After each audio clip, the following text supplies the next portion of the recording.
Listos.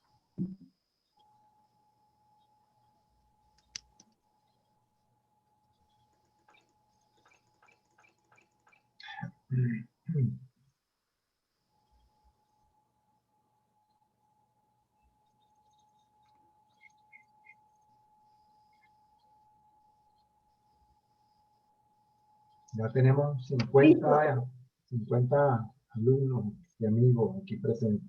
Qué bueno. ¿Estamos listos? Listos. Perfecto, muy buenas tardes. En nombre de la Dirección de Posgrado de la Facultad de Derecho, a través del programa de especialización en Derecho Procesal, les damos la más cordial bienvenida al seminario web Justicia Telemática. Contamos en la tarde de hoy con dos excelentes profesionales del derecho, el doctor Raymond Horta y el doctor Álvaro Badel, quienes disertarán sobre el tema que hemos seleccionado para este encuentro de la tarde de hoy.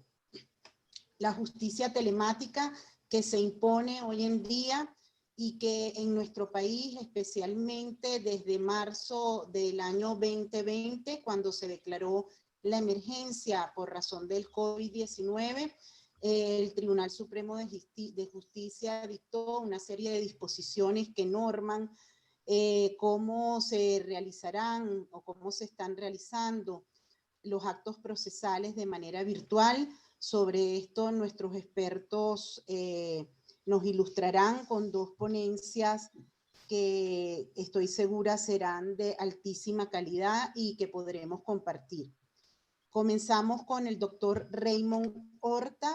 El doctor Raymond Horta es abogado, egresado de la Universidad Santa María, especialista en Derecho Procesal por la Universidad Central de Venezuela, es especialista en Tecnologías Gerenciales de la Universidad Nueva Esparta, profesor de posgrado de la Universidad Central de Venezuela y fundador de la Cátedra Pruebas Informáticas. El doctor Horta es director ejecutivo del Instituto Venezolano de Derecho Informático, técnico superior en ciencias policiales, mención grafotécnica y dactiloscopia, fundador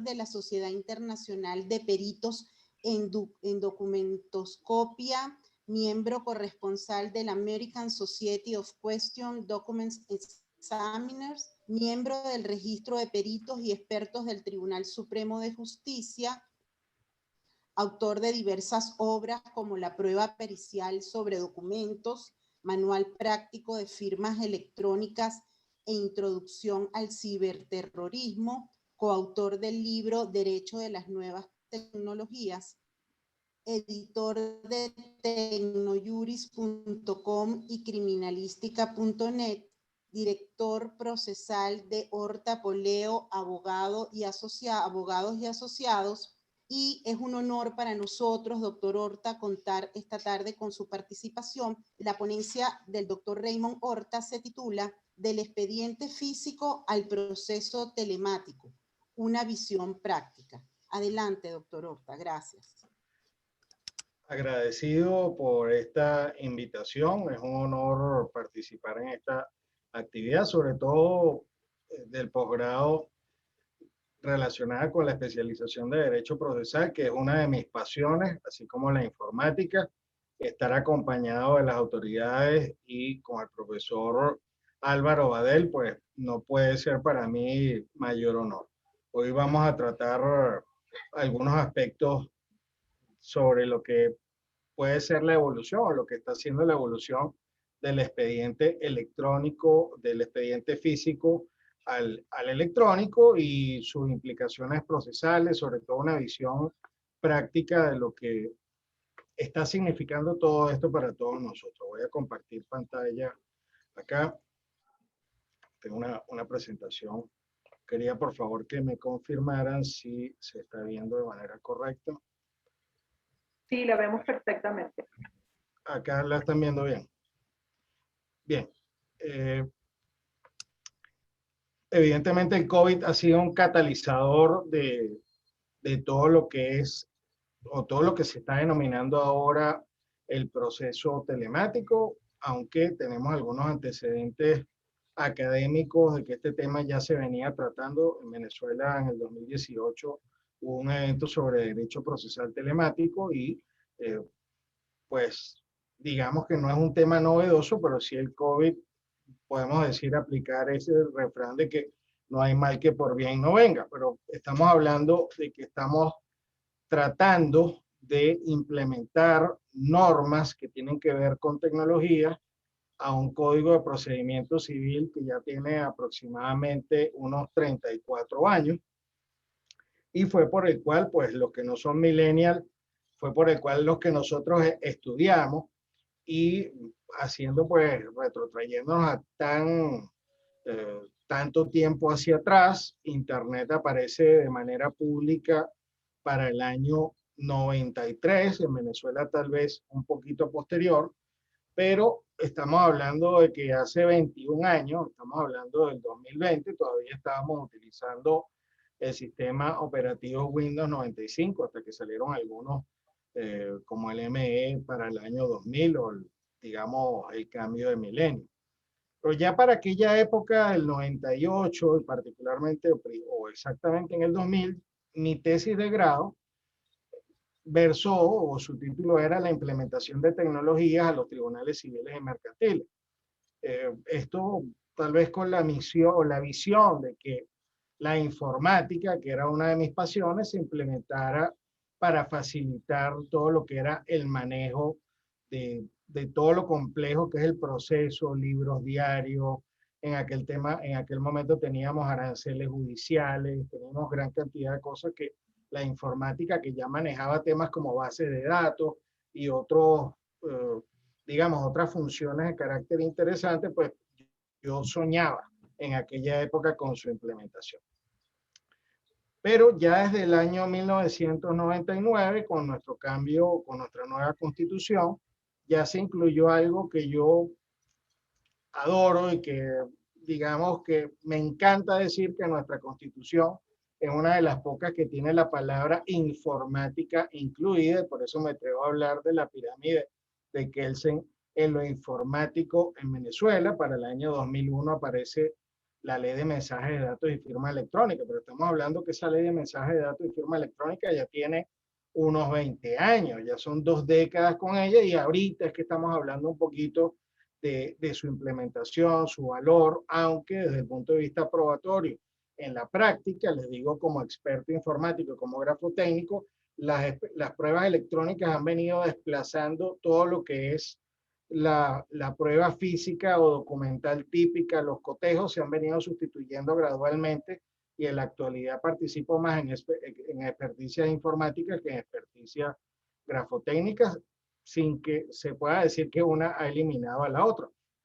En años posteriores aparece el reglamento de la ley mensaje de datos, la ley orgánica de la administración pública y la ley de infogobierno, que hacen una especie de marco jurídico amplio junto con otra cantidad, bueno, larguísima de leyes que toman en consideración los aspectos de lo que son los documentos informáticos. Antes se dudaba si el documento electrónico existía, pero ya incluso existe como concepto legal en algunas normas vigentes en nuestro país. Y pues desde el punto de vista de las normas financieras, desde el punto de vista del derecho penal, está la ley contra delitos informáticos, ley de simplificación de trámites de la administración pública, ley de privacidad de comunicación, aunque un poco vieja, pues también abarca un poco estos aspectos. Estamos en presencia de una normativa o de un país que tiene, no voy a decir sobreregulado, pero tiene normas suficientes como para que los aspectos procesales se vean totalmente protegidos, o que no sea fácil aplicar el proceso telemático.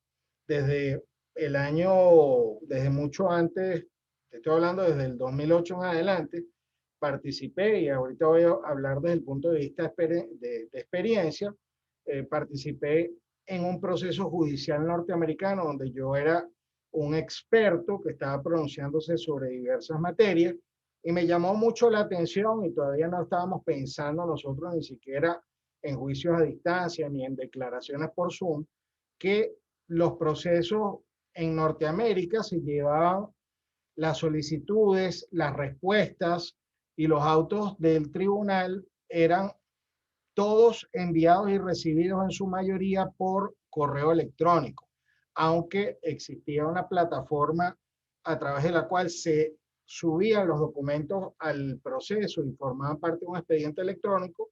Las partes eran notificadas de las actuaciones a través de correo e incluso la promoción o la consignación de documentos o de pruebas documentales se hacía con un simple escaneo, lo que ellos llaman los norteamericanos un simple scan, y luego en las audiencias donde las partes lo exigían, podían ser exhibidos los originales para la revisión de la parte a la cual se le estaba poniendo el documento. Entonces, una de las cosas que yo le pregunté cuando llegó esta pandemia a ese abogado, porque no lo tenía claro, con el cual yo participé en esos juicios, un abogado cubano-americano, le pregunté, mira, ¿en qué normas procesales ustedes tienen regulados los procedimientos electrónicos? Me dijo, no, Raymond, nosotros nunca hemos tenido una norma procesal que regule la incorporación electrónica. Eso vino por resoluciones administrativas de la Corte Suprema de la Florida en ese caso. Es decir, que para ellos nunca hizo falta la modificación de las normas procesales a los efectos de incorporar elementos telemáticos en su juicio. Recientemente me dijo que por algunas sentencias o jurisprudencias se empezaron a tomar declaraciones por vía telemática a través de Internet, y que eso ya había sucedido en algunas ocasiones y que en caso de oposición, pues simple y llanamente era regulado por el juez de la causa. Nosotros tampoco podemos decir que estábamos atrasados, nosotros tenemos sentencias o jurisprudencia que permitía las audiencias telemáticas en LOMNA y lo vimos, y incluso participé también en procedimientos donde se le consultó a niños, niñas o adolescentes su opinión en algunos casos donde el juez se comunicaba telemáticamente por vía Skype, recuerdo una oportunidad. Es decir, que nosotros no es que estábamos atrasados, pero con este impulso fue, digamos, llegamos a un punto donde surgen ahora esta cantidad de normas que se han venido denominando despacho virtual. Y antes de decir nada sobre esto, quiero aclarar que el despacho virtual, esté como esté, en el estado que está, es bienvenido, es un avance, no es una crítica a lo que estoy haciendo el día de hoy, es simple y llanamente lo que vamos a hacer es ver cómo podemos mejorar o alguna sugerencia desde el punto de vista práctico del deber ser, pero lo que tenemos ahorita, y por eso pongo aquí a este personaje mitológico Quirón, tenemos una mezcla de lo que es el expediente físico del CPC con un proceso o un despacho virtual que al final no termina siendo un procedimiento telemático como tal. Estamos viviendo un híbrido que al final tiene algunos problemas como los tenía este personaje mitológico que estaba herido y no podía sanar. Nosotros todavía eso que queremos del proceso telemático completo, que sí lo estamos viviendo por lo menos en los tribunales de arbitraje, todavía no lo estamos disfrutando o no estamos teniendo todos los beneficios a través de un despacho virtual que debe ser ampliado y modificado. Pero evidentemente no tenemos, hemos incorporado el tema del domicilio electrónico para las citaciones, para las notificaciones, cosas y temas de los cuales va a hablar el profesor Badel desde el punto de vista procesal y desde el punto de vista de lo que son los derechos de las partes. Solamente a manera de acotación, la ley de mensajes de datos y firma electrónica requiere que el domicilio utilizado y que se quiera hacer valer debe ser un domicilio de uso común, por lo que estamos iniciando procedimientos en la actualidad, pero tenemos que tomar en cuenta que existe una carga probatoria que tiene el actor al señalar un correo electrónico como domicilio, que es el que ese correo electrónico sea efectivamente de la parte. Otros temas los tratará el doctor Badel en cuanto a las formalidades de las citaciones y otros temas que son de orden público muy importante. Incorporamos algo que yo he denominado el domicilio móvil a través de la plataforma WhatsApp. A mí me parece que las normas debían haber ampliado a cualquier otro sistema. Lo que pasa es el que está de moda ahorita, pero debemos recordar los que éramos premillennials que nosotros lo que funcionaba hace muchos años era el Messenger de Microsoft. Y en la actualidad, pues ese es un tema que está en desuso, o una plataforma que está en desuso, incluso que está totalmente cerrada. En cuanto a la parte práctica, he sido, digamos, estaba muy cerca de, como litigante o como asesor en la parte informática de 3 casos que tienen que ver con correo electrónico, que son problemas que tenemos ahorita en la parte telemática. En un caso donde se me estaba venciendo un lapso para que unos expertos presentaran un dictamen, solicité la revocatoria de uno de los expertos por incumplimiento, hice la solicitud al tribunal por vía electrónica, el tribunal nunca me contestó y me tuve que presentar a consignar el físico. Hablé con la secretaria y me dijo, oye, sí, lo recibimos, pero no le había fijado la oportunidad y ya se me había vencido el lapso. Pero estas son cosas que ahora tenemos que resolver conociendo y ejerciendo el derecho a la defensa, pero teniendo en cuenta lo importante del derecho procesal, ahora combinado con los temas tecnológicos. En un caso de Logna se me llamó para consultarme porque se había ejercido un recurso de apelación y el tribunal dice no haber recibido el correo electrónico, sumamente grave. A mí me pasó algo similar, no directamente, en un centro de arbitraje donde uno de los expertos designados notificó el inicio de actuaciones periciales y el centro de arbitraje declaró no haber recibido el correo electrónico. Entonces también aquí se están presentando problemas que tienen que ver con la parte tecnológica. Podemos pensar en la carpeta de spam o también en errores por factor humano.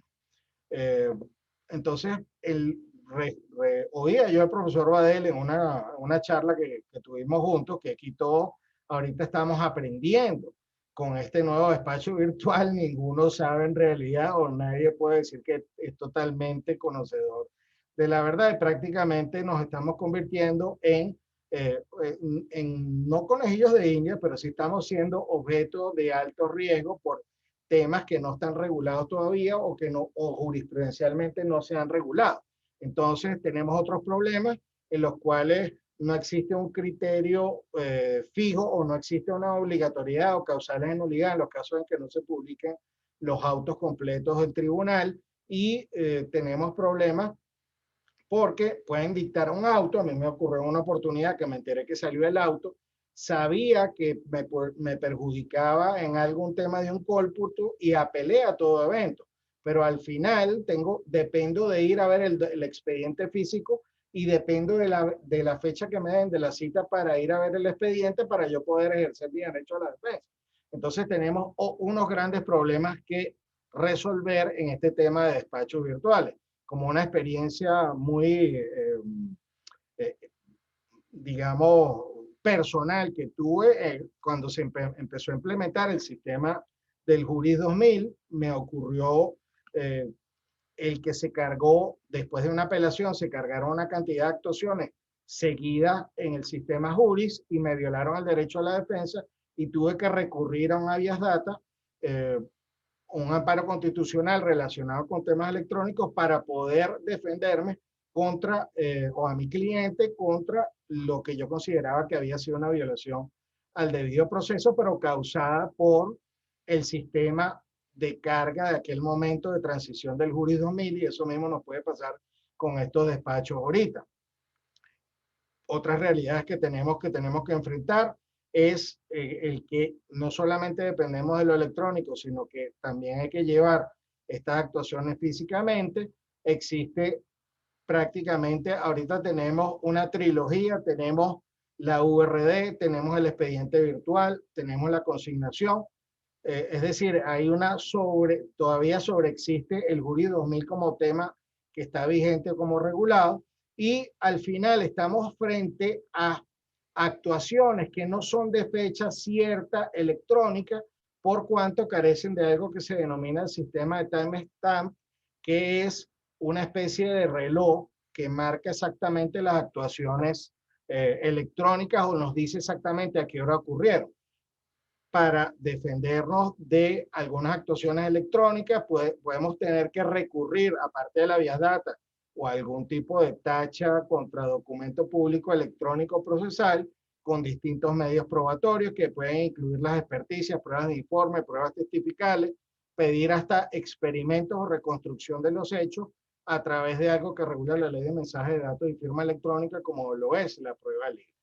Entonces, ¿de qué, vamos a decirlo de una manera llana, de qué pie o de qué pata podemos estar cogiendo todavía, que teniendo una herramienta tan importante como las firmas electrónicas, con una legislación con más de 2 décadas, aunque ya están saliendo resoluciones por allí que van a procurar su uso, su implementación, emanadas del TSJ, nosotros todavía no se ha hecho como un uso de esta tecnología para la presentación por parte de abogados o de las partes dentro del proceso, lo cual garantizaría de muchas maneras el que lo que estemos haciendo electrónicamente sea idéntico a lo que se está presentando posteriormente en el expediente físico. Ya hubo un caso creo que lo comentó el doctor Badel, un caso donde, y no sé si lo va a comentar ahora, donde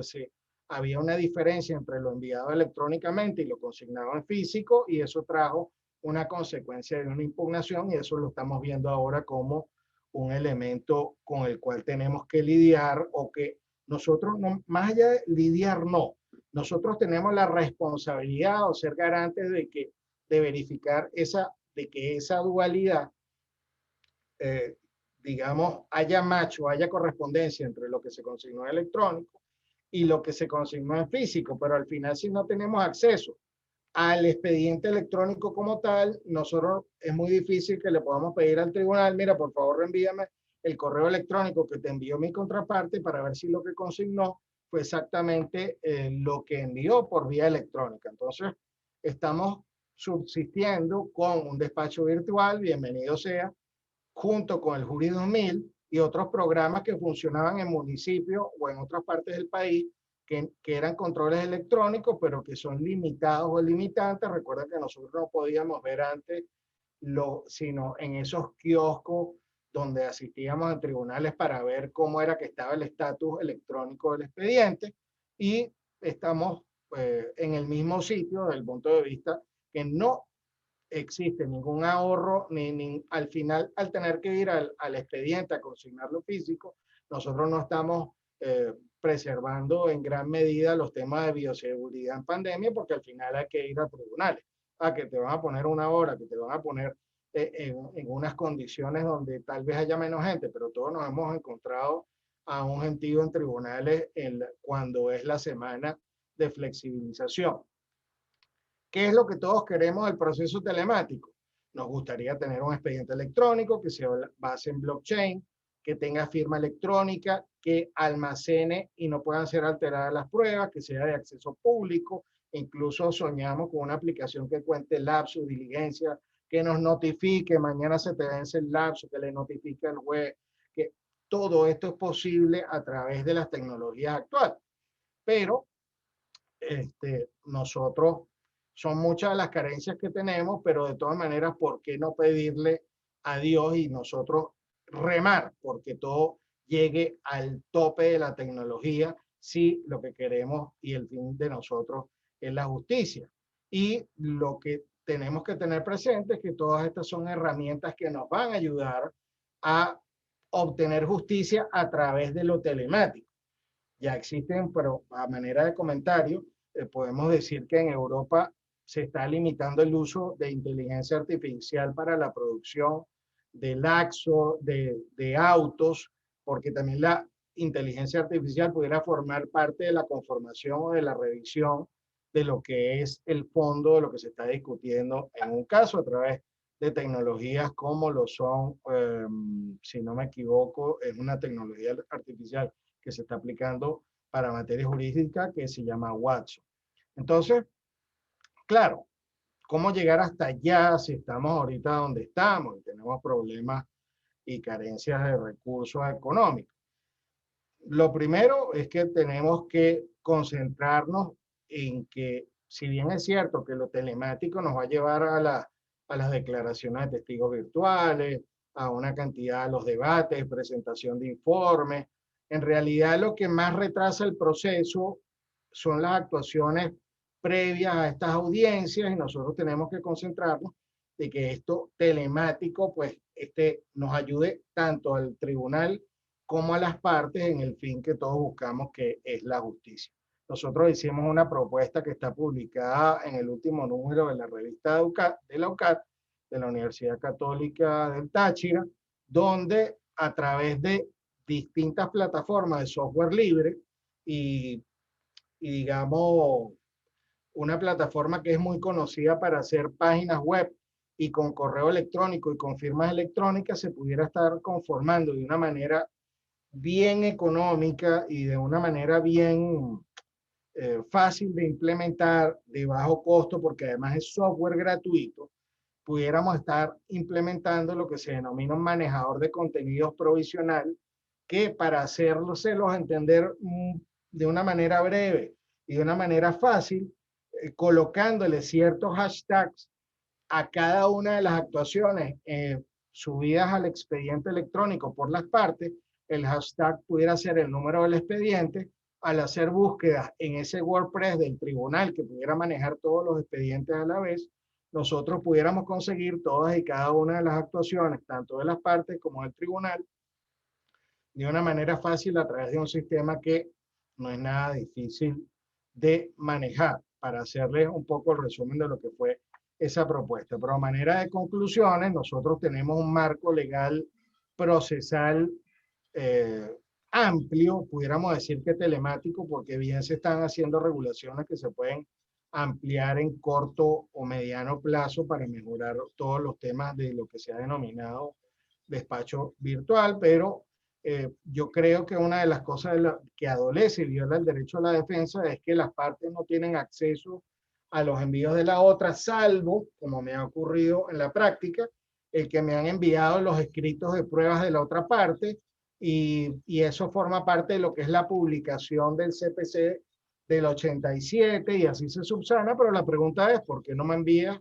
las actuaciones de la otra parte? ¿Por qué yo no puedo ver un auto o una interlocutoria, sino me tengo que estar metiendo todos los días a ver el diario del tribunal?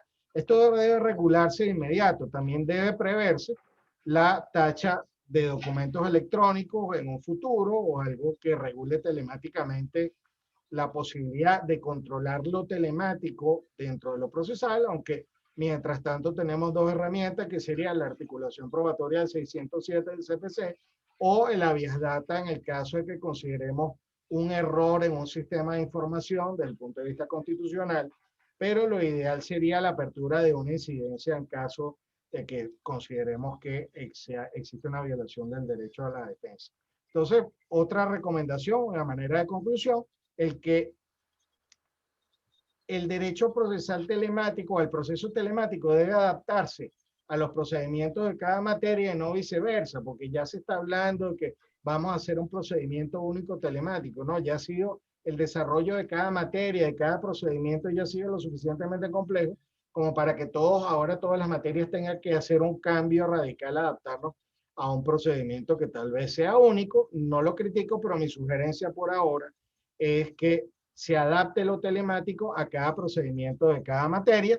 Fíjense que para un proyecto del CPC que estuvo rodando hace 4 años y que fue trabajado por una comisión de procesalistas muy importante, a mí me preguntaron sobre la parte telemática y yo lo que redacté fue un solo artículo de un párrafo donde se permite la implementación de cualquier sistema de información para el uso, para la incorporación, para el control, para la revisión y para las audiencias desde el punto de vista telemático. Es decir, hacer algo que permita que la tecnología entre dentro del proceso, y no hacer algo especial para la tecnología que nos puede complicar con un nuevo tipo de procedimiento, cambios de procedimiento, lo cual ya sabemos lo tedioso que es. Pero por supuesto, no puedo dejar de recomendar una plataforma judicial digital que permita el expediente electrónico y no solamente las actuaciones y que dependamos de lo físico. Bueno, hasta acá pues mi presentación. Muy agradecido por esta oportunidad y por supuesto a la espera de la exposición del próximo ponente que será espectacular.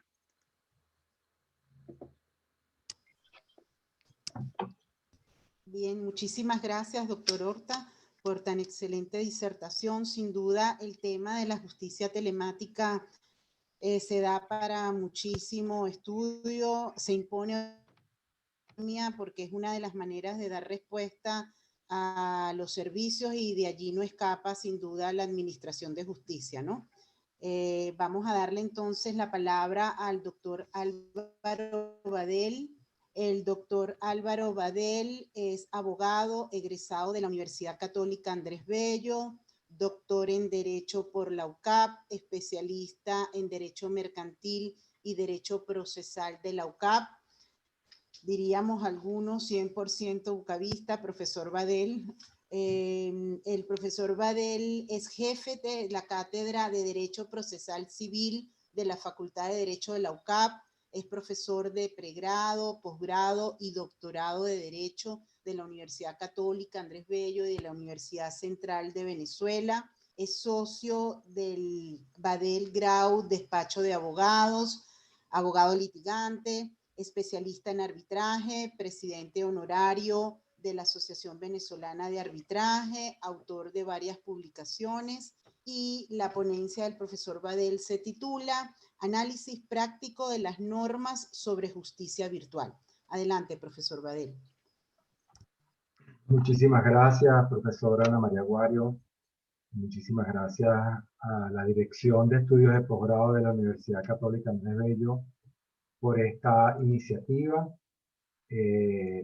Señores profesores presentes, pude revisar ahora mientras exponía nuestro colega el profesor Raymond Horta la lista de participantes. Qué honor, qué orgullo ver allí al profesor Salvador Llanucci, a la profesora José Pimentel Algo, y a una cantidad de docentes de muchos años interesados en estos temas, también alumnos míos, tanto de la provincia como de acá de Caracas, de doctorado, de las especializaciones que damos, porque trabajamos en la de procesal y también a veces en la de mercantil, cuando la profesora Guario así lo dispone, y alumnos de pregrado también. De verdad que a todos, muchísimas gracias, todos los que son la parte de la administrativa, los organizadores, y por supuesto a quien me antecedió en el uso de la palabra, profesor Raymond Horta, a quien respeto muchísimo, y es toda una autoridad en el tema que vamos a abordar.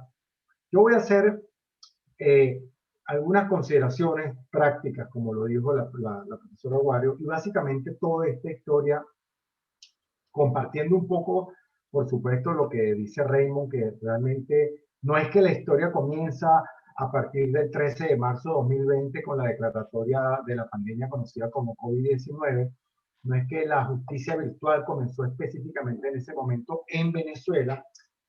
Había algunos intentos y bueno, en particular junto con el profesor Salvador Llanucci, pudimos compartir más de 4 proyectos de código de procedimiento civil desde el año 2014. Y bueno, quizá en ellos no se pensó en ese momento la necesidad de una justicia virtual, pero lo digo porque voy abonando y preparando el terreno para algo que es una conclusión a la que yo anticipadamente arribo, y es que la necesidad de reformar nuestro código de procedimiento civil puede conseguir una doble vertiente. La primera, establecer definitivamente un proceso oral por audiencias moderno, actualizado, que supere lo que está legislado, porque el 859 y siguientes del Código de Procedimiento Civil establecen el procedimiento oral.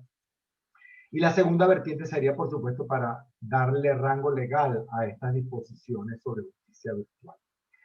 Realmente, a partir de ese 13 de marzo de 2020, sí, se dicta una serie, el Ejecutivo Nacional declara el estado de alarma, y a la par que se declara el estado de alarma, el Tribunal Supremo de Justicia, a través de la Sala Plena, dicta una serie de resoluciones.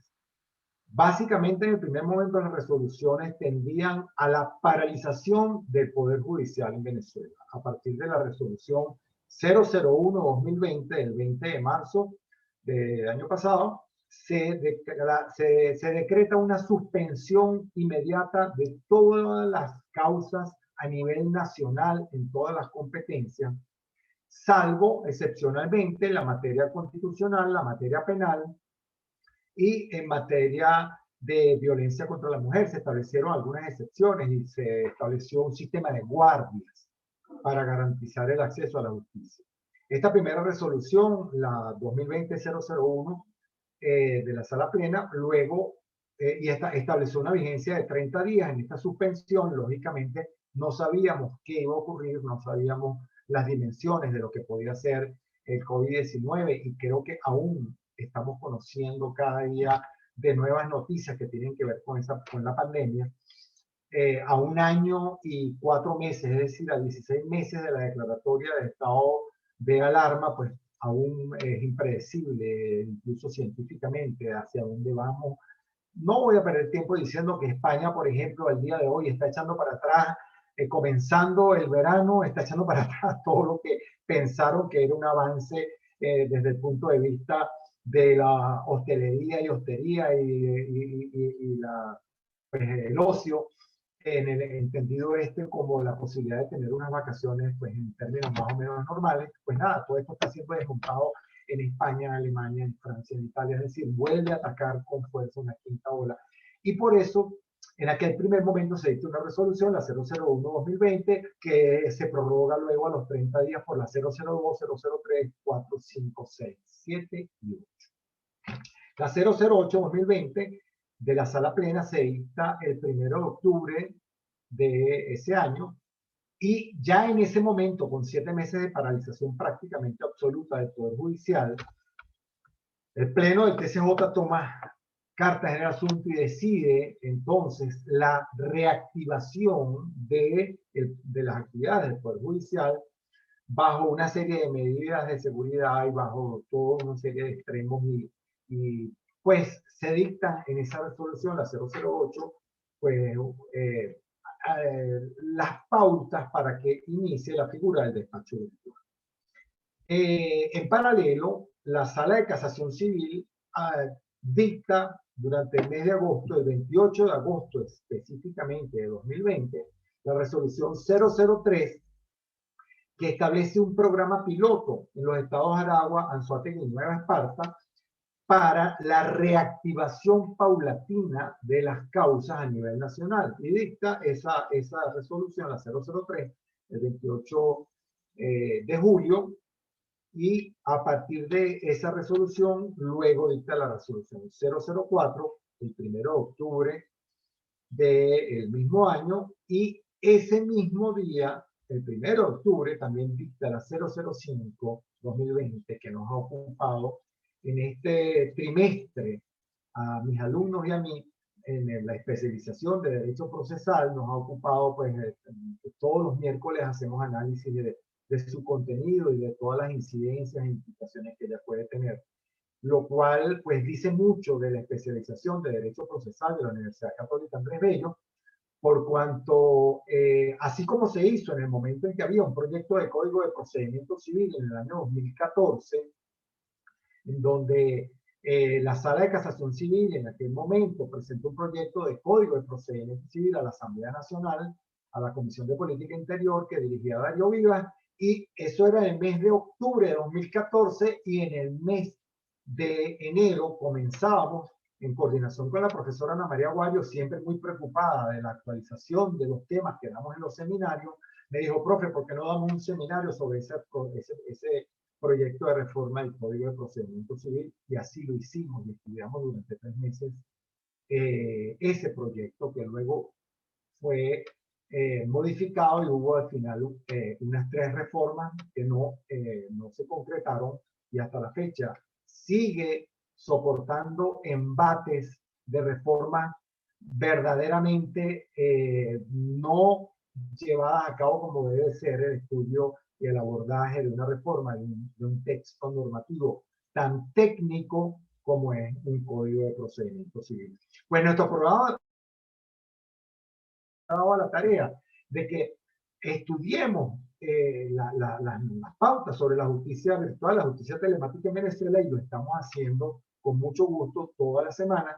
Y por eso entra en vigencia una normativa que se prepara, quizá, y el profesor Horta adelantaba en sus palabras, él decía, pero si es que tenemos acá una ley de mensaje de datos y tenemos una ley de infogobierno, y es decir, teníamos una serie de normas que del rango legal, nosotros la ley de mensaje de datos y firmas electrónicas es el 28 de febrero del año 2001. O sea, estamos hablando del año 2001 y entran unas resoluciones de dudosa constitucionalidad en vigencia en el año 2020, es decir, 19 años después de una ley que se le olvidó al Tribunal Supremo de Justicia de su existencia, y también la ley de infogobierno, que es del 17 de octubre de 2013, fue puesta en el olvido, y comienza entonces una pauta con unas normas de rango sublegal, que son las que les he mencionado,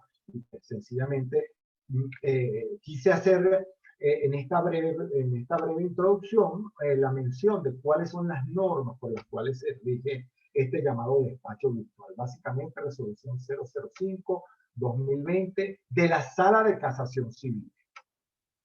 ¿Qué cosa me llamó y me llama muchísimo la atención? Y hoy lo que yo quiero hacer es una referencia a 2 o 3 aspectos básicamente dignos de destacar para que queden estas capsulitas pues en la mente y en el pensamiento de todos los que nos visitan, y generar, por supuesto, las ganas de mantener este tipo de debates que los hacemos a nivel de la universidad, de nuestros cursos de posgrado, y eso es básicamente lo que se llama ser académico. No que el profesor llegó a recetar algo de memoria y eso que recibió el profesor, el oyente se conforma con escucharlo, a veces hasta grabarlo, cosa que yo no permito en mis clases presenciales por lo menos, y quedarse satisfecho con eso. No, no, no.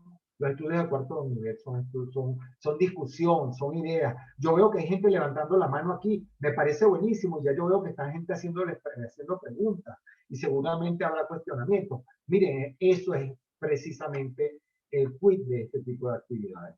El hecho es que la resolución 005, a la par que pone en marcha ese motor que estuvo por 7 meses dormido, como fue el Poder Judicial, establece en su articulado que se establece la figura del despacho virtual y se señala, y entonces me permito con la resolución en la mano textualmente leer rápidamente de qué modo se va a implementar ese despacho virtual. Y dice la resolución: durante las semanas de flexibilización decretada por el Ejecutivo Nacional, atendiendo las recomendaciones emitidas por la Comisión Presidencial para la Prevención, Atención y Control del COVID-19, los tribunales deberán desarrollar el despacho virtual con el personal mínimo requerido en la sede. ¿Ok? Eso es durante la semana de flexibilización. Y luego dice, durante la semana de restricción decretada por el Ejecutivo Nacional, el despacho virtual se realizará sin personal en la sede, con motivo de las restricciones de movilidad decretadas por el Ejecutivo Nacional. Entonces, esa es la resolución 005-2020. La resolución 008-2020, ¿verdad?, de la sala plena, de apenas 4 días, dictada 4 días de antelación a la del 5 de octubre, cuando se define la figura del despacho virtual, se establece que durante la semana de restricción decretada por el Ejecutivo Nacional, atendiendo a las recomendaciones emitidas por la Comisión Presidencial para la Prevención, Atención y Control del COVID-19, permanecerán en suspenso las causas y no correrán los lapsos, salvo para aquellas que puedan decidirse a través de medios telemáticos, informáticos y de comunicación. De manera que la sala plena claramente estableció que en la semana de restricción decretadas por el Ejecutivo Nacional, no correrían los lazos procesales y se paralizarían nuevamente las causas, mientras que la Sala de Casación Civil, que forma parte de la Sala Plena, lógicamente, sin embargo, en su resolución 005 dijo lo que les leí. Es decir, que en las semanas de restricción, como esta, en la que estamos hablando en el día de hoy, que comienza hoy, perdón, sí corren los lapsos procesales y no hay paralización del despacho, hay despacho virtual. Por supuesto que allí conseguimos una grandísima contradicción, pero la contradicción es aún mayor.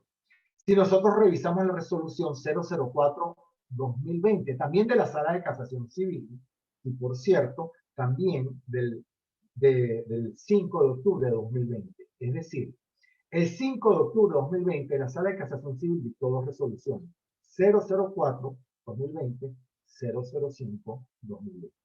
La 004-2020 para regular la casación, la 005-2020 para regular el despacho a nivel nacional en los tribunales ordinarios. Para la casación, entonces, la 004-2020 sí estableció que durante las semanas decretadas por el Ejecutivo, como semanas de cuarentena rígida, no correrían los lazos procesales y se pararán las causas. Ustedes me van a decir, y yo sobre esto voy a conversar esta misma semana, tenemos una actividad el próximo jueves donde los invito, porque ahí va a ser nada más que para hablar sobre justicia virtual y debido proceso. Ustedes me dirán, estimados profesores, estimados alumnos, estimados amigos, si es eso o no un atentado contra la garantía del debido proceso, del derecho a la defensa, la coordinación que debe existir en cuanto a un concepto tan básico como es el de preclusión de actos procesales, el de la forma en que transcurren los actos procesales. De manera que comienza la justicia virtual en Venezuela con una pata muy coja, y esa justicia que comienza con una pata muy coja, me perdonan, digamos, lo campechano y lo descriptivo del término, pero no puedo decirlo de otra manera, se ve luego, por supuesto, incidida por el comentario que tampoco puedo dejar de hacer, y es que cuando hablamos de esas normas que dicta la Sala de Casación Civil, inmediatamente nuestros alumnos desde el primer año de Derecho, ya cuando empiezan a estudiar introducción al derecho y derecho constitucional, instituciones políticas, etcétera, y luego los derechos administrativos, ellos dirán, pero bueno, mis profesores me hablan a mí de la reserva legal, y aquí en este aparatito que se la pasaba enseñando a un personaje que no me gusta mucho enseñarla, pero lo que pasa es que es la única que tengo aquí en mi casa, en el 156.32 de la Constitución, ¿verdad? Cuando se refiere a la reserva legal, dice, es de la competencia del Poder Nacional, y entonces vamos al 32, la legislación en materia de derechos, deberes y garantías constitucionales, la civil, mercantil, penal, penitenciaria, de procedimiento, etcétera, etcétera, etcétera.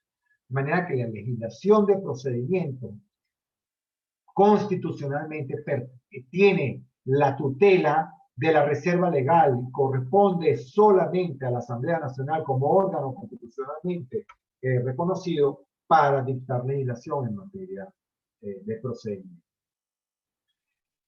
Se dicta materia de procedimientos en las normativas que ha dictado la Sala de Casación Civil, sí. Cuando revisamos, comenzando por esa diferenciación en cuanto al despacho virtual, pero más allá de eso, hay otra serie de disposiciones. Por ejemplo, se establece en el articulado de la resolución 005 y se da el carácter de presupuesto procesal, ¿verdad? A que en la demanda y en la contestación debe la parte actora y la parte demandada incluir su correo electrónico, el correo electrónico de su contrario, de su contendor, y dos números telefónicos, al menos uno de ellos con la aplicación WhatsApp. Decía el profesor Raymond Horta, pero bueno, ¿y por qué tiene que ser la aplicación WhatsApp? Y es que no hay otras, por supuesto que hay otras, porque está el Telegram, está el Signal, y está en cualquier otra, y no es lo que esté en este momento, es lo que puede estar en el futuro, ¿verdad?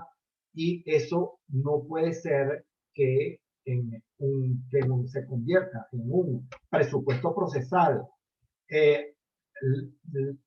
proveer de un correo electrónico. Si a mí me dicen que, por ejemplo, cualquiera de los que están inscritos acá, escogiendo cualquier nombre de los participantes, aquí escojo a Alfredo Radeili. Si Alfredo Radeili es el abogado de mi contraparte y yo tengo que proveer en un libelo de demanda el correo electrónico del profesor, del doctor Radeili, ¿cómo voy a saberlo yo? ¿De dónde? ¿Cuál va a ser la fuente confiable de información que me va a garantizar que yo voy a cumplir un requisito, un presupuesto procesal prácticamente con un hecho que se me puede convertir en lo que lo que se establece en nuestro Código Civil como la obligación imposible? Y la obligación imposible, como bien sabemos, es nula. Entonces, son aspectos que, claro, que son de procedimiento. Me reforman el artículo 340 de un plumazo, porque el 340 es el que establece los requisitos de la demanda. ¿Ok? Y a partir del artículo 359, 360 y 361 están los requisitos de la contestación de la demanda.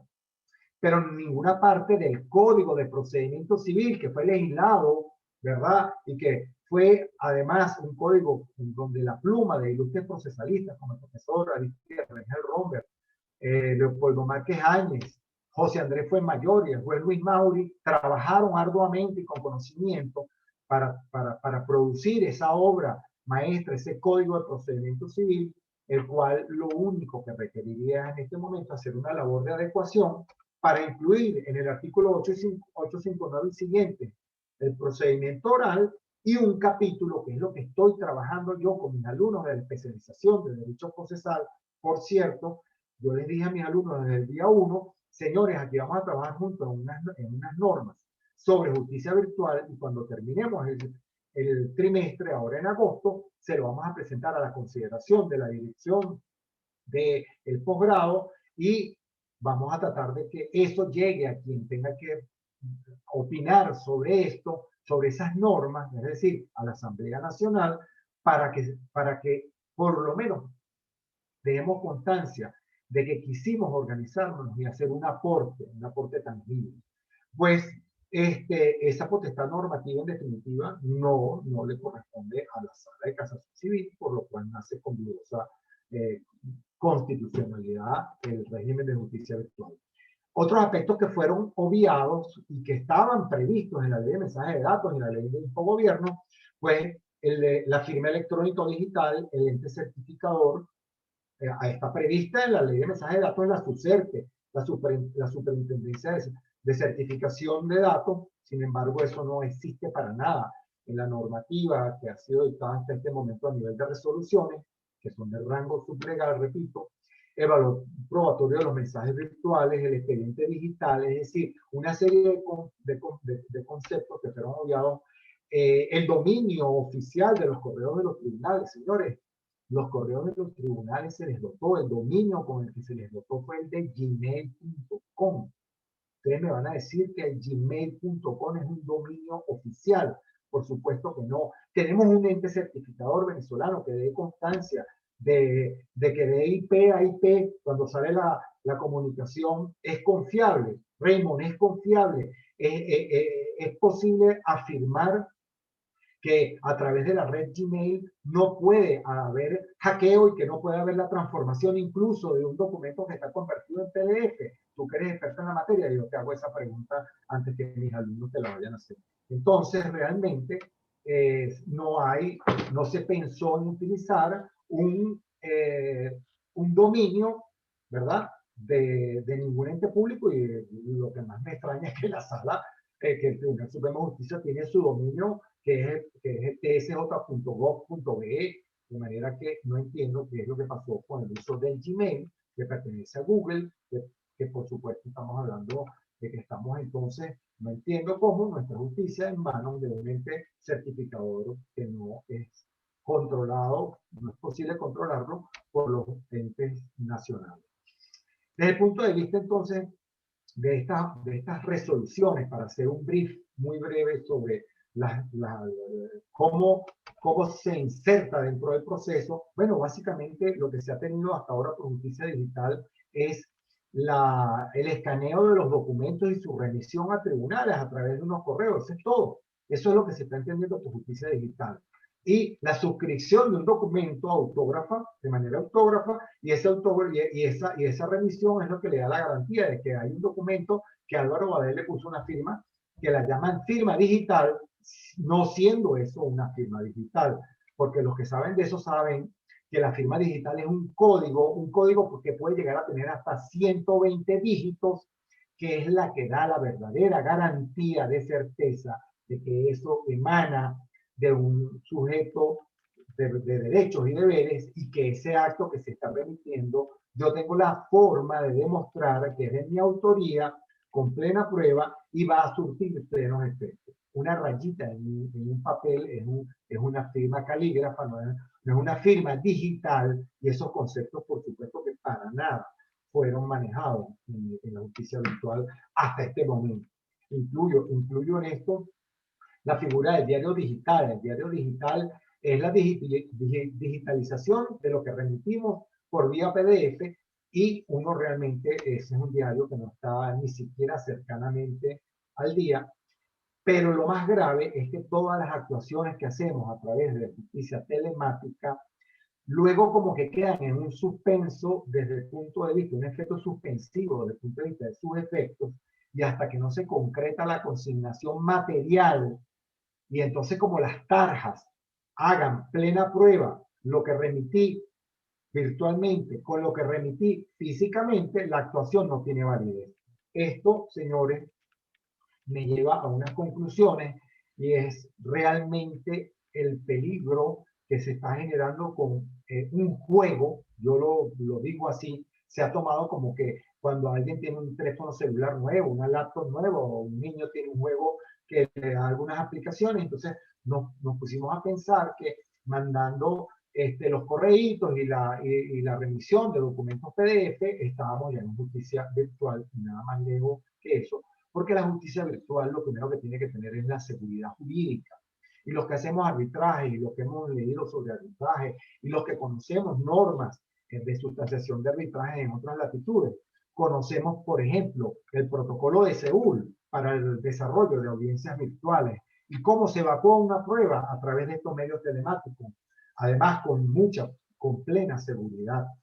Como, por ejemplo, se puede garantizar que un testigo, que en este momento nosotros estamos acá en Caracas y yo tengo un testigo en España, cómo llevar adelante la evacuación de esa prueba que surta efectos jurídicos, pero que ese testigo no tenga nadie al lado que le esté diciendo que diga que sí o que diga que no, o le ponga un papel con una chuleta, ¿verdad? Y entonces es donde está la respuesta a la pregunta que el promovente le está haciendo, o quien controla la prueba está haciendo la repregunta.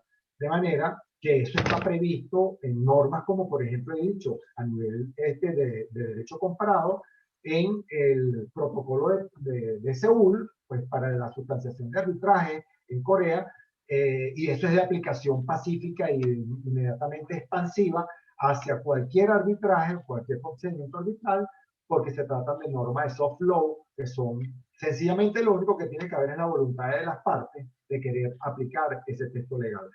Acá estamos hablando de otra cosa, por supuesto, estamos hablando de derecho positivo, estamos hablando de normas de procedimiento, estamos hablando de un 156.32 de la Constitución, que establece y ordena de la garantía de la reserva legal, y por eso, en mi criterio, tiene que entrar por ese aro de la reforma del Código de Procedimiento Civil, que no amerita una reforma integral de nuestro Código de Procedimiento Civil, sino sencillamente un pequeño ajuste del capítulo de procedimiento oral, y en ese mismo capítulo de procedimiento oral establecer las normas de procedimiento virtual.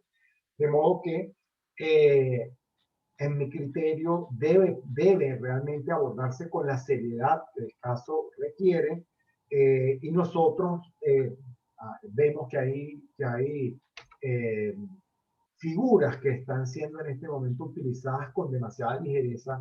Termino ya con esta parte y esa manera de conclusión, como por ejemplo el tema de las notificaciones y citaciones. La citación es una institución procesal que está vinculada con el debido proceso, con el derecho a la defensa y que interesa al orden público. Y ello ha sido reconocido por la doctrina jurisprudencial de la Sala de Casación Civil en reiteradas oportunidades y avalado por la Sala Constitucional. De manera que pensar que quedó derogado el capítulo del 215 y siguientes del CPC en materia de citaciones es un error gravísimo. La misma resolución 005 establece que la citación deberá practicarse de la forma prevista en la legislación pertinente. Entonces, bueno, de alguna manera está diciendo, sí, las normas sobre citación deben aplicarse. Sin embargo, no realmente, no es lo que uno pues, observa. Se confía en una dirección de correo electrónico que uno provee y unos correos de WhatsApp y unas llamadas telefónicas. Y básicamente lo que ha ocurrido muchísimo desde que entró en vigencia el 5 de octubre esta justicia virtual es que ha habido muchas citaciones presuntas porque ante la duda alguien acude al tribunal, diligencia, hace consigna un escrito o dice ante la duda déjame consignar un escrito, me doy por citado voluntariamente y listo. Entonces eso es lo que ha ocurrido, pero no podemos afirmar que ha habido una derogatoria de las normas sobre citación. Igualmente, pues creemos que el tema de que haya una duda sobre si las actuaciones materiales son las que valen o las virtuales son las que valen, yo les digo todos los días a mis alumnos, señores, para mí el Código de Procedimiento Civil está plenamente vigente. Los datos procesales, computémoslo como lo establece el Código de Procedimiento Civil. Si esta semana que está transcurriendo dice el Poder Judicial que hay despacho, lo llama despacho virtual, bueno, está bien, para todo evento tendremos que computarlo, pero lógicamente tendremos que adecuarnos a esto para que nuestras actuaciones siempre se produzcan tempestivamente, siempre produzcan efectos procesales válidos y con la garantía sobre todo para nuestros representados de que no estamos arriesgando sus derechos. Bien, he tratado de hacer una apretada síntesis de tantas cosas que tengo pendiente de conversarles. Pero creo que para esta intervención está bien así y me encantaría pues que a nivel de preguntas y respuestas podamos ir hacia donde ustedes así lo deseen. Muchísimas gracias a todos los presentes. Nuevamente un gran orgullo bucavista estar aquí con ustedes y poder ayudar en lo que modestamente podamos hacer. Muchas gracias. Muchas gracias, profesor Badel.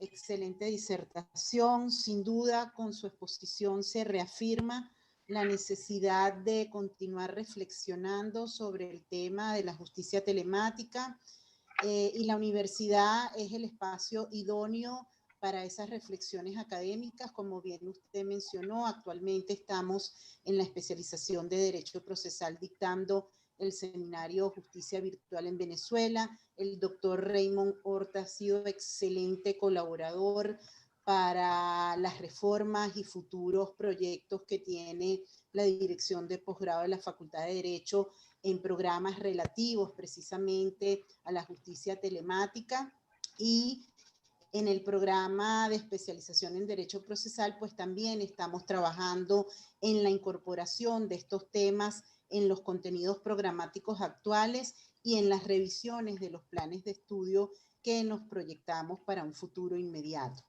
De manera que, siguiendo este orden, paso a dar una información básica sobre nuestra especialización para aquellos que estén interesados en cursar la especialización, donde podrán tener la oportunidad allí de escucharlos a ustedes como profesores de nuestro programa y completar su formación como profesionales del derecho en esta área, en esta disciplina específica del derecho procesal. El programa de especialización en Derecho Procesal es un programa que está adscrito a la Dirección de Posgrado de la Facultad de Derecho. Es un programa de régimen trimestral cuyo plan de estudios, si Andreina nos ayuda a colocar la lámina del plan de estudios, cuyo plan de estudios está dividido en dos componentes. Un componente relativo a materias obligatorias que está distribuido en 31 unidades de crédito. La mayoría de estas materias, salvo el seminario de trabajo especial de grado. Si vamos a las otras láminas, podremos observar las materias que integran el componente de las materias electivas u optativas, que son a elección del participante. En este caso, el plan de estudios exige que el cursante elija de esa lista de materias optativas 4 para cumplir 8 unidades créditos que en total atribuyen a la escolaridad del programa, que actualmente es de régimen trimestral, 39 unidades créditos más la presentación y aprobación del trabajo especial de grado o practicum en investigación o adiestramiento. Con ese último requisito, el participante opta a la obtención del título de especialista en Derecho Procesal. Hoy en día, por la situación de pandemia, con todas las desventajas pues, que ha traído esta situación desde el punto de vista económico, desde el punto de vista académico, las universidades han tenido que salir adelante precisamente con las herramientas digitales para dar respuesta a sus estudiantes, y la UCAP ha sido pionera en eso, y gracias a Dios no se han parado las clases. La UCAP ha diseñado la modalidad de presencialidad remota que permite el dictado de las clases a distancia a través de nuestra plataforma de aulas virtuales, que es el módulo 7. Digo que esto ha sido una gran ventaja dentro de todo lo que ha significado la pandemia, porque profesionales que no residen en la ciudad de Caracas e incluso en el país tienen la opción de optar a nuestros cursos de posgrado. Esto creo que es una de las opciones,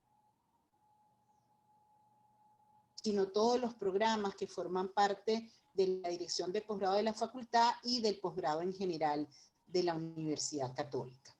Me voy a permitir darles información sobre el lapso de preinscripciones que está abierto en este momento para la especialización.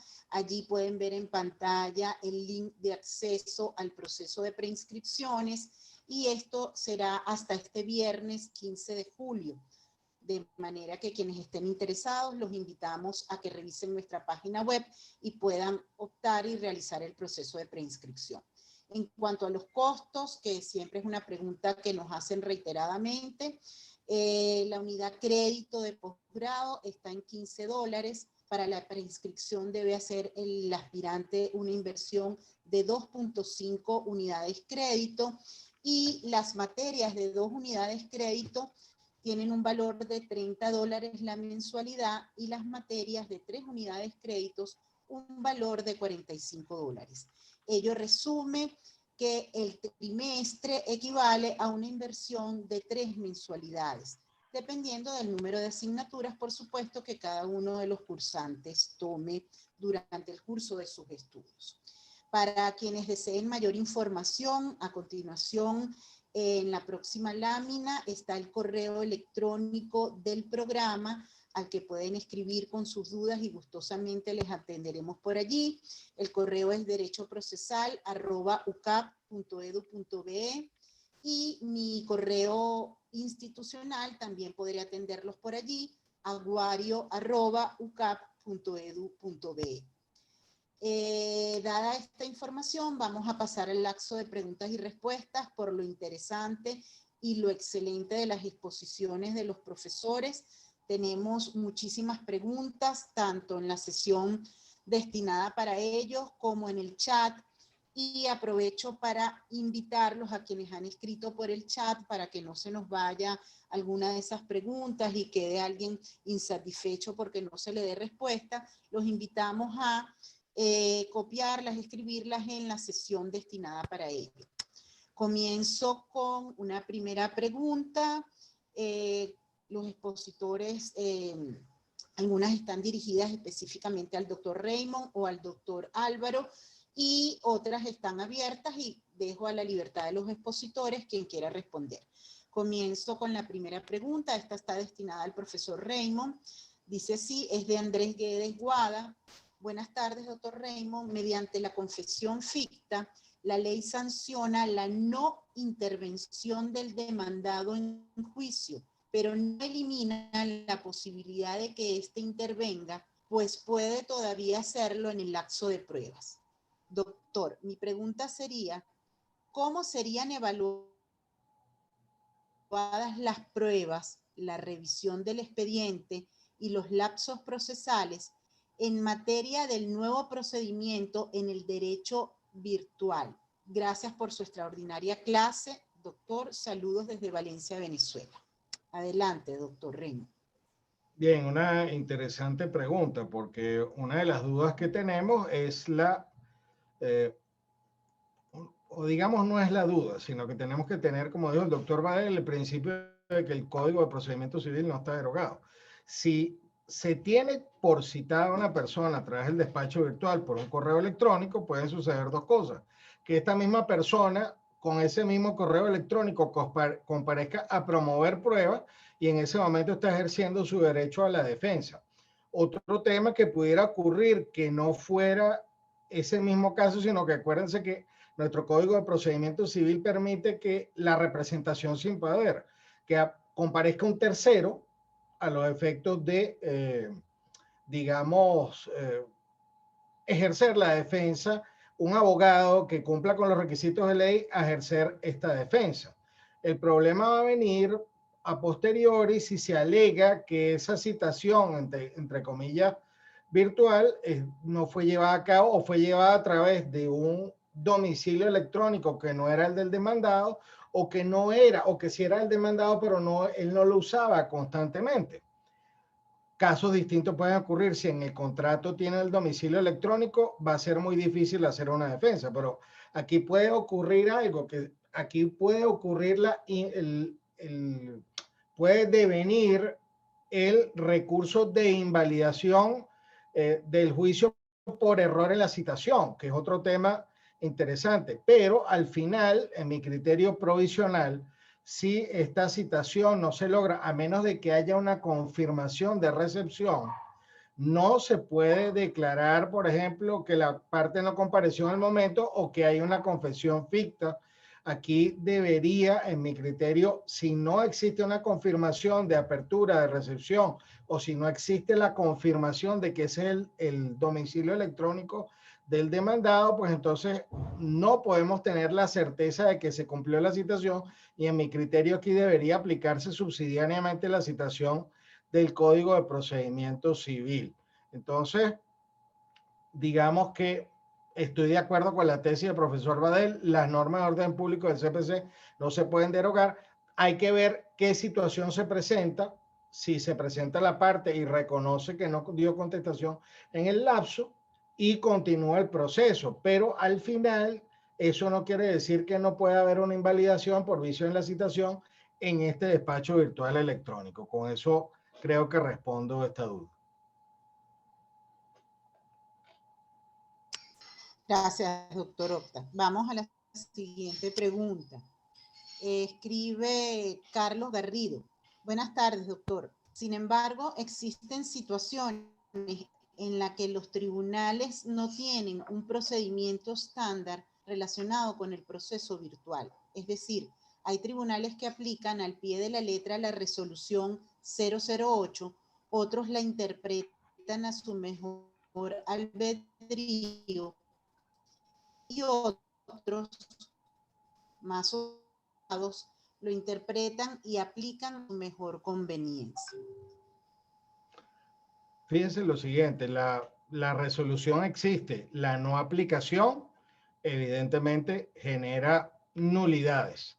La diferencia en las interpretaciones tendrá que ser regulada, tendrá que ser decidida o bien en el momento que se plantee, o tendrá que decidirla el superior, el que la cumple al pie de la letra, entendiendo que hay una sola interpretación, pues es el único tribunal que lo estaría haciendo de manera correcta, pero la omisión de cualquier norma de estas resoluciones de despacho virtual da causal a una nulidad y a una reposición, evidentemente.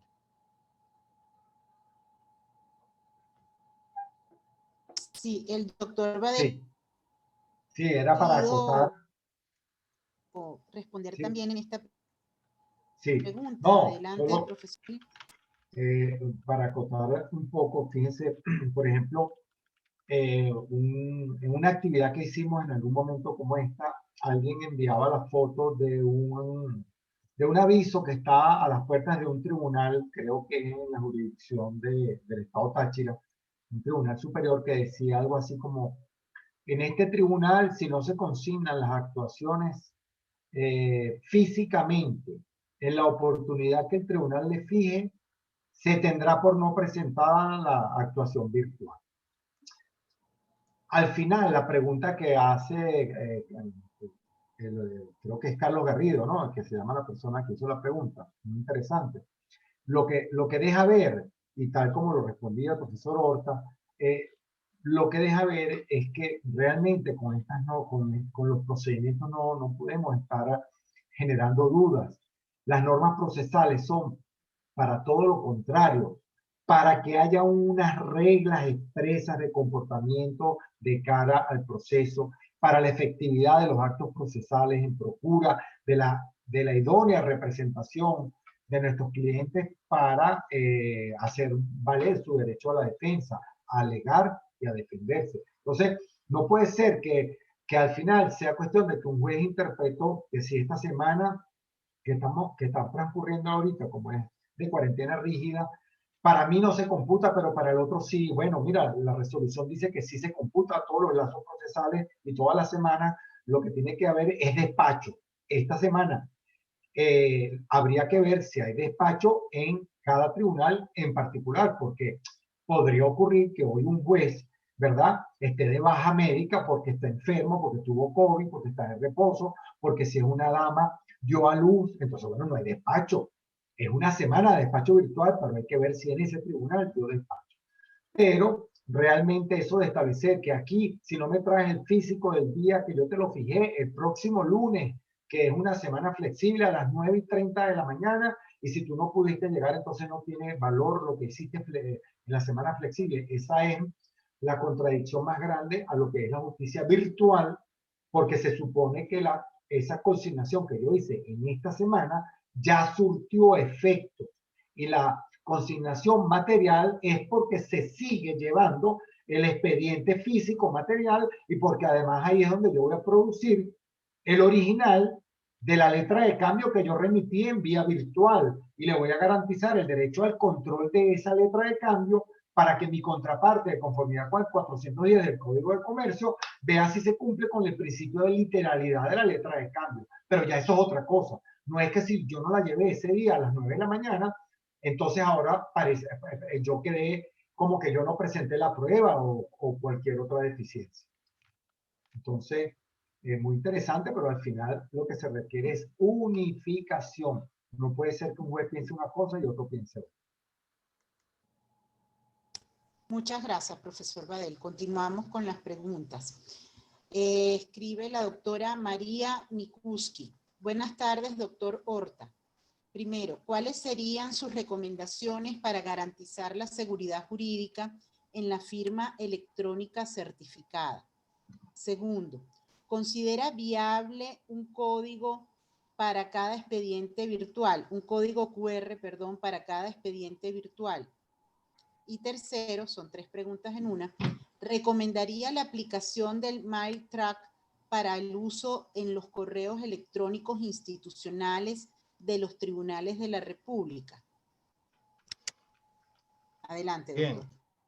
Bien, en cuanto a la seguridad jurídica en las firmas electrónicas, digamos que se deriva en la existencia de un acto, digamos, hablemoslo procesalmente, y aquí entra un poquito algo que trabajé yo, digamos, o que es una de las hipótesis que yo mantengo, es que el acto procesal nace, digamos, la redacción de un abogado es un documento privado y luego hay una especie de verificación o se autentica ese acto procesal frente al funcionario. En este caso, por el CPC era el secretario. Si yo envío un documento electrónico a un despacho virtual, como yo hago todos los míos, yo no envío documentos firmados en físico, aunque después cuando lo voy a presentar lo firmo en físico sobre la impresión del electrónico. La seguridad jurídica la da la misma ley de mensajes de datos, pero al recibir el tribunal en su correo electrónico este documento firmado electrónicamente, pues debería el tribunal certificar, bueno, ahora hace ulteriormente necesario la consignación de el físico, pero la seguridad jurídica respecto a la parte tecnológica, cualquier firma electrónica, da por lo menos la presunción de que se trata de la persona que es el signatario electrónico, como lo denomina la ley. ¿Qué es lo que sería ideal? Que los actos del tribunal vinieran firmados electrónicamente por los jueces y los secretarios. Eso es lo que nos hace falta ahorita para garantizar la seguridad jurídica. En este caso, la pregunta suya la voy a ampliar de las partes.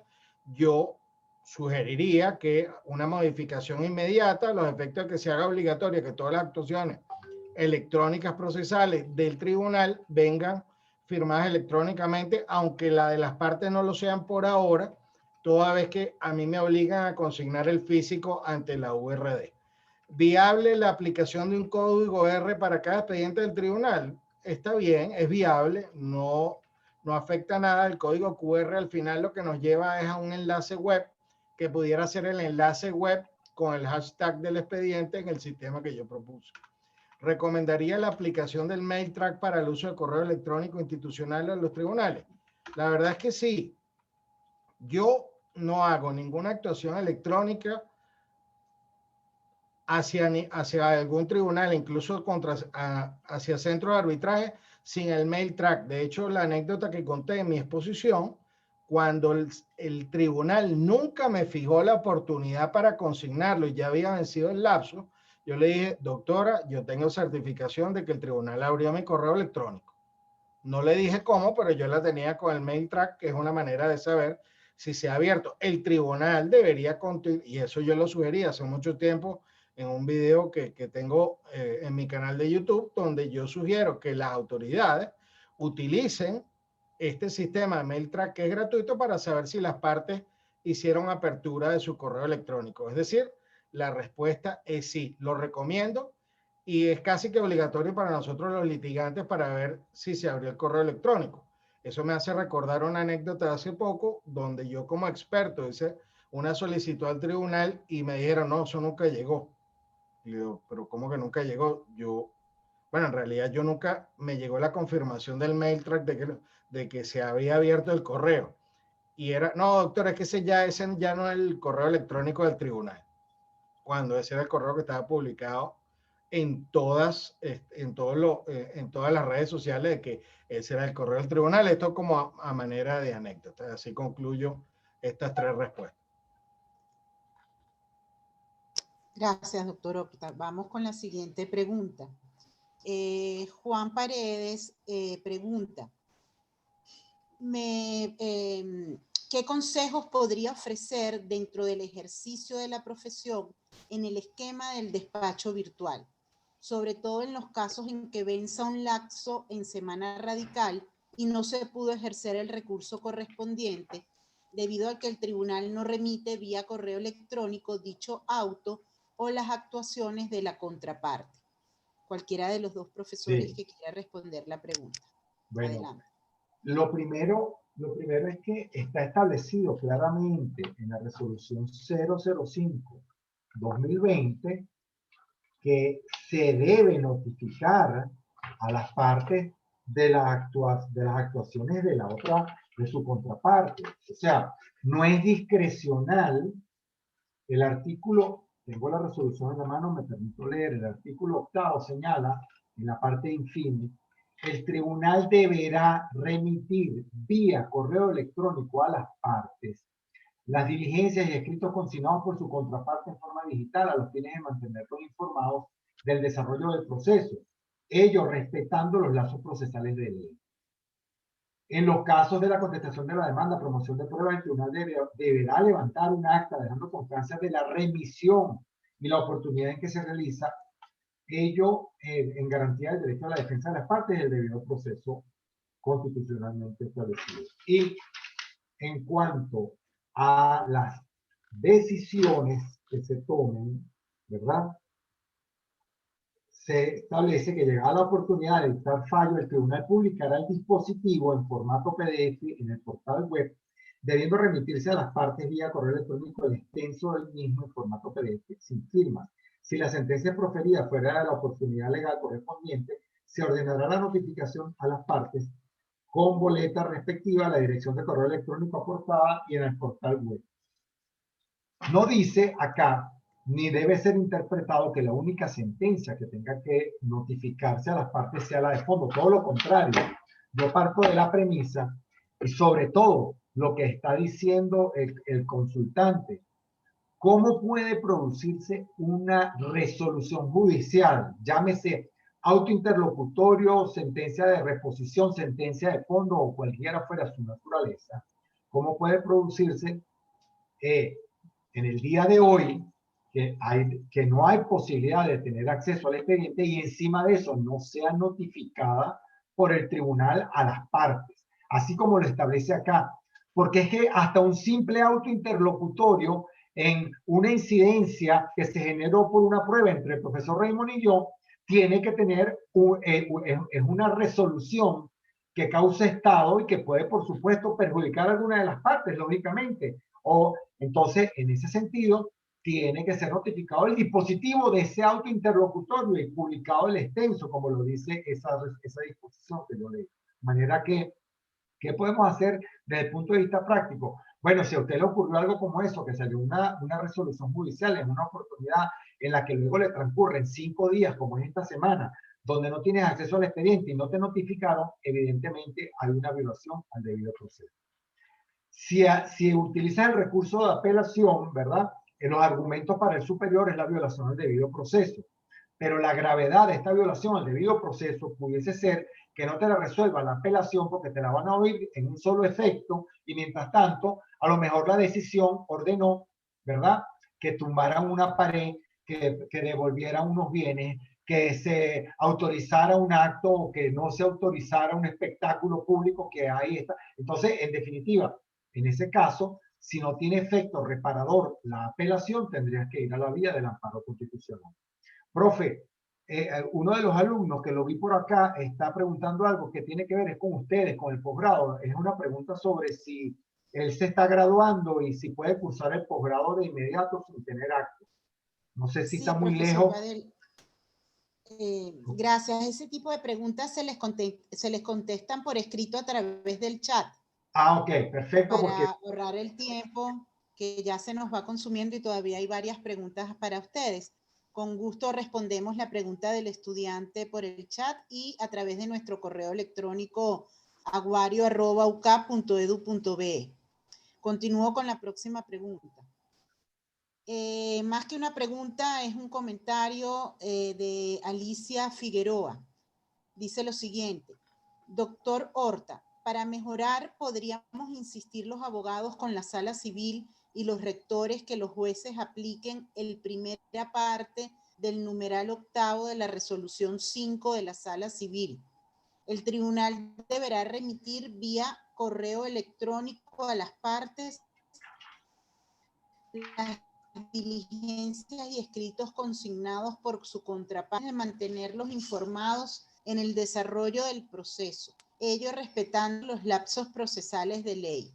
En los casos de la contestación de la demanda y la promoción de pruebas, el tribunal deberá levantar acta dejando constancia de la remisión y la oportunidad en la que se realiza, ello en garantía al derecho a la defensa de las partes y al debido proceso consagrado constitucionalmente. Dejo la palabra, profesor.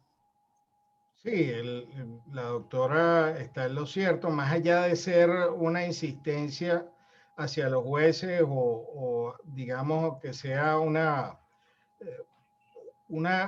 orden estricta, una revisión por parte de los coordinadores, yo creo que lo que va a empezar a surgir son recursos generados o que devengan de la violación al debido proceso por el no cumplimiento de lo que ya dijo el profesor Badel, porque esto no abarca solamente la sentencia definitiva, abarca las interlocutorias que a veces pueden ser súper gravosas y pueden dejar en indefensión a alguna de las partes. Y aquí voy con un comentario que había hecho otro de los participantes, con ese desbalanceo que se produce con aquello de la semana radical y la flexible. Si la decisión se produce en la semana flexible, luego para enterarse hay que pedir una cita para ver se produce la radical la decisión, luego se va a ver en la flexible. Aquí nosotros vamos a poder ejercer todo tipo de recursos de reposición basados en esta reposición, o sea, vamos a pedir la reposición basada en las nulidades por el incumplimiento específico de esta obligatoriedad que tiene el tribunal y evidentemente en apelación, que no sería la idea, sino que el mismo tribunal corrija, se garantice el debido proceso. Aquí también debemos, y a mí se me ocurría con aquellas diferencias entre la semana radical y la flexible, nosotros también tenemos el recurso del control difuso constitucional cuando una de estas normas viola en un caso particular alguno de los derechos de las partes. Y evidentemente el equilibrio pues también es algo importante que se debe preservar, pero sobre todo el derecho a la defensa, por lo que el comentario es totalmente válido y más allá de eso debemos considerarlo y estamos contestes en que cualquier incumplimiento de esta normativa que dé lugar a la violación del derecho a la defensa da lugar a una reposición o al ejercicio de un recurso cuando sea el mismo tribunal el que se pronuncie de manera adversa. Muchísimas gracias, doctor Horta. Continúo con las preguntas en esta oportunidad para el doctor Badel. La formula Alicia Figueroa. Doctor Badel, ¿podría considerarse una habilitación para el Tribunal Supremo en dictar normas de procedimiento para adecuar el proceso civil a las TIC? El decreto de estado de alarma, aún vigente, del Ejecutivo Nacional, conforme a los artículos 337, 339 de la Constitución, como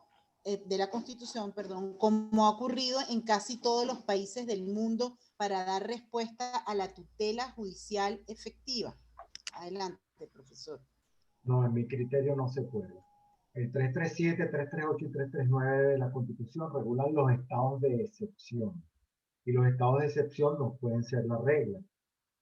Las normas procesales están pensadas y está programado y así ha sido recogida con ese mismo rango constitucional para ser desarrollados a través de un órgano del poder público muy específico como es la Asamblea Nacional y a través de ese acto, ¿verdad?, que es la ley formal.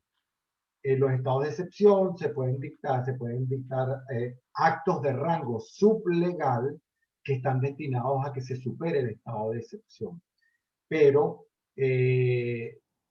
no, en mi criterio, no está dentro del supuesto normativo de la Constitución que se puedan dictar normas de procedimiento y reformar el Código de Procedimiento Civil a través de normas de rango sublegal y mucho menos por un organismo que no es que tiene la competencia funcional.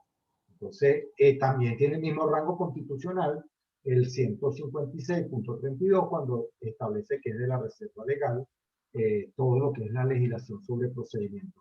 Imagínese usted entonces la Sala de Casación Penal dictando resoluciones y estableciendo delitos, estableciendo procedimientos. Vamos a juzgar ahora directamente a las personas y vamos a no sé qué. O sea, sencillamente sería el caos avalado por el caos. Y eso no es, y hay una ley de estados de excepción que regula el tiempo máximo de duración, las causales, etcétera, etcétera, que va y cómo se lleva la operatividad de los estados de excepción. Entonces, la justicia no es una excepción, es la regla.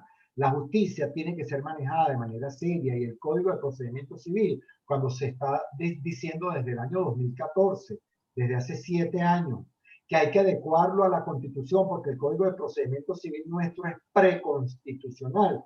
Yo desde el mismo día 1 que se habló de ese tema dije no, el código ciertamente es preconstitucional, pero fueron tan visionarios los redactores del Código de Procedimiento Civil que el artículo 206 del Código de Procedimiento Civil ya recogía una norma de idéntico contenido al 257 de la Constitución. En ningún caso se declarará la nulidad del acto si éste ha alcanzado el fin al cual está destinado. Eso lo dice el artículo 205, el artículo 206, perdón, del Código de Procedimiento Civil, que equivale al 257 de la Constitución. El artículo 15, en cuanto a la igualdad, el derecho a la defensa de las partes, que recoge el Código de Procedimiento Civil. Y así podría yo estar hablando de 27 artículos en las disposiciones generales del CPC, todos pensados en un código para muchos años y que no ha perdido vigencia. Cuando se habla del expediente en el Código de Procedimiento Civil, no necesariamente es el expediente escrito, podría ser el expediente digital. Por eso, en resumen, yo pienso que con unas pinceladas en el Código de Procedimiento Civil podemos adecuarlo rápidamente, y ha habido ya desde que se declaró la pandemia un tiempo importantísimo que la Asamblea Nacional lo pudo haber utilizado para poner al día todo lo que es la justicia virtual a través de la legislación procesal general, como es el Código de Procedimiento Civil. Muchas gracias por la pregunta, porque es bien interesante, pero es muy difícil. Gracias, profesor Badel. Continúo con otra pregunta, la hace Dairis Davis. Dice, excelentes panelistas. Doctor Badel, ¿cómo considera usted que se podría salvaguardar las pruebas que sean evacuadas a través del sistema virtual? Adelante, profesor. ¿Cómo pueden ser salvaguardadas? Bueno, las pruebas que se promueven virtualmente en una semana como esta, que realmente hay restricción de movilidad, luego usted va a recibir una cita del tribunal para consignarla, y el tribunal va a planificar la evacuación de las pruebas que así lo requieran durante las semanas de cuarentena flexible. El tribunal es el que va a custodiar las pruebas, el tribunal es el que tiene la responsabilidad de la custodia del expediente, y de nuestra parte, ¿cómo salvaguardarlas? Bueno, remitirlas a través de formato PDF, y en la oportunidad que se nos fije, pues consignarlas en original. Eso es la forma de salvaguardarlas. Ah, ¿usted quiere un respaldo adicional? Solicite copia certificada de documentos que haya consignado, pida que sean confrontados el original con la copia, y usted mantiene la copia en su poder, etcétera. Pero realmente no ha cambiado mucho. O sea, yo le diría lo que le digo a mis alumnos: más vale abogado diligente que inteligente. Es decir, que sea diligente. Lo que hay que ser es diligente. Usted consignó su prueba, pide custodia especial si fuera el caso, etc.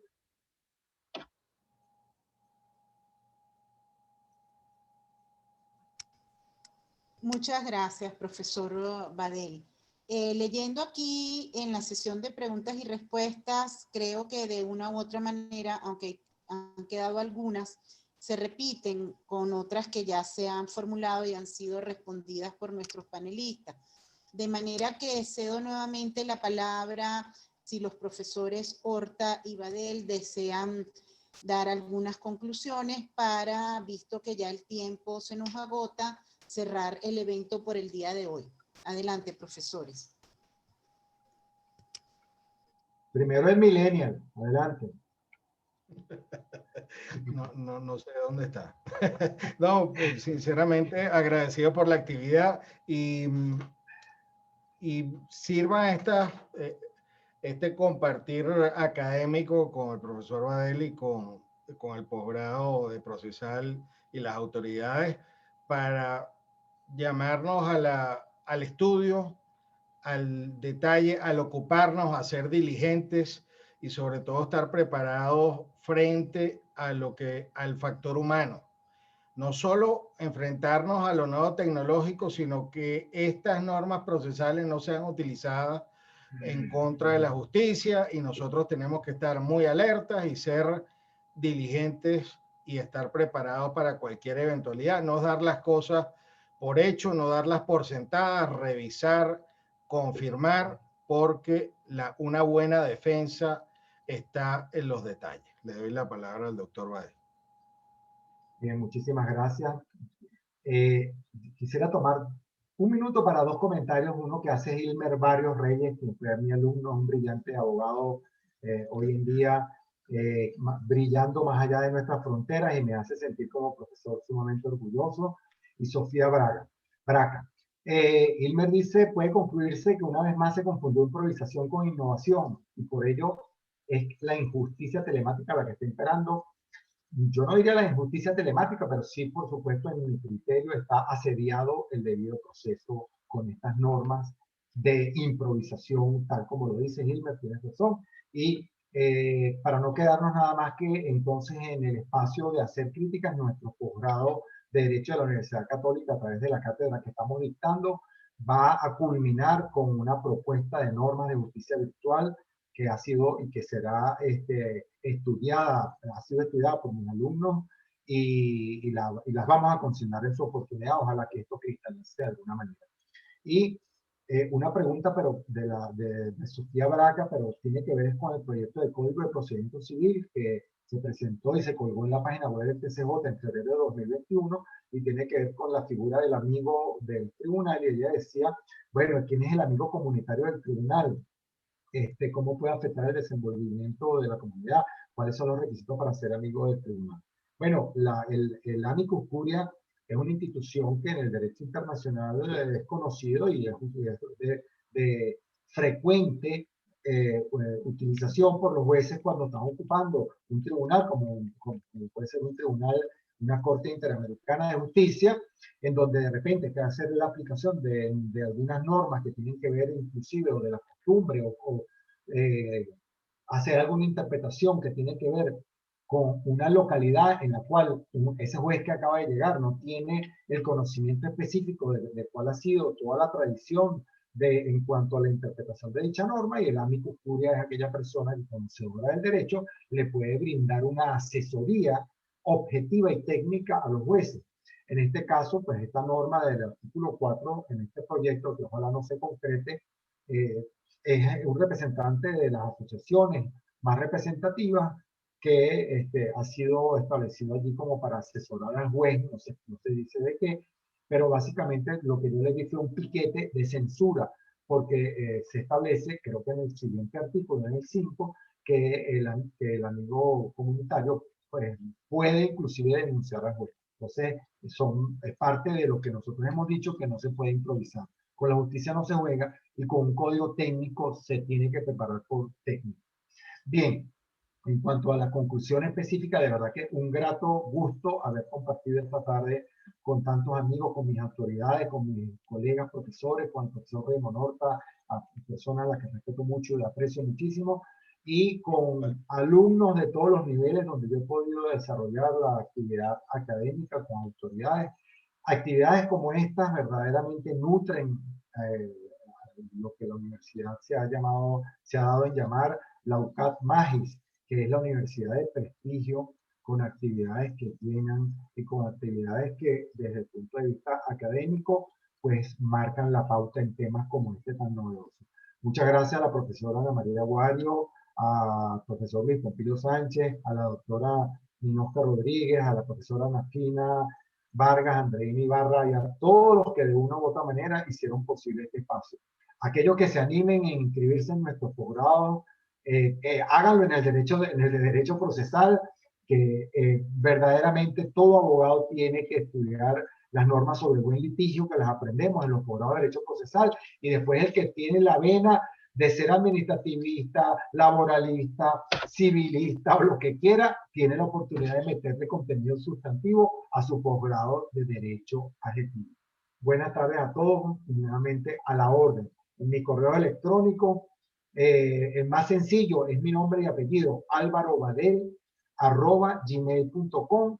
Cualquier comentario, cualquier pregunta no respondida, cualquier ayuda que quieran que yo les dé con la profesora Ana María Guario para que los deje inscribirse en vez del viernes, el sábado, bueno, hacemos el intento, pero estamos a la orden. Muchísimas gracias. Profesora, Muchas gracias, profesor. Profesora Guario, me llegó una pregunta, no sé si da un minutito para responderla. Sí, doctor, yo creo que nos quedan unos minutos, adelante.